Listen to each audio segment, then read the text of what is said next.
Kris Aquino, isinugod ulit sa ospital dahil sa pananakit ng tiyan at paa.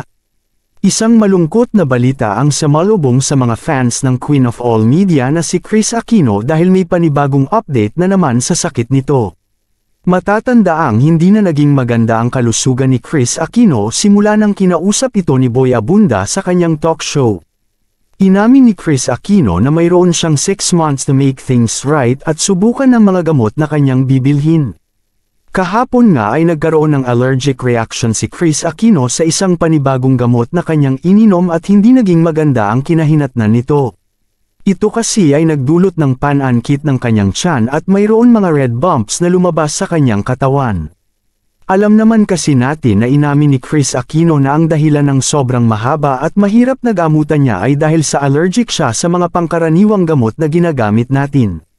Kagaya na lang ng paracetamol at mga antibiotics na available sa market, hindi ito pwedeng inumin ng Queen of All Media kaya naman naghahanap siya ng mga dalubhasa sa buong mundo upang sumubok ng mga panibagong gamot.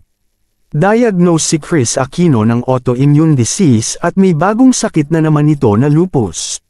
Sobra naman ang pag-aalala na nadama ng kanyang boyfriend na nasa Pilipinas na walang iba kundi si Governor Mark Leviste.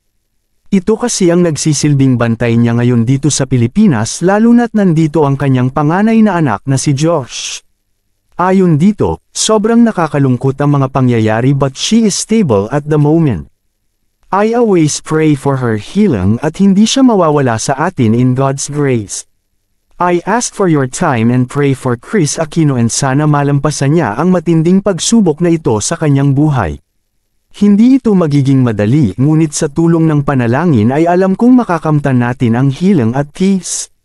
Sa ngayon, nasa Pilipinas pa si Governor Mark Leviste at pupunta ito agad sa Amerika upang tingnan ang kalagayan ni Kris Aquino. Maraming salamat.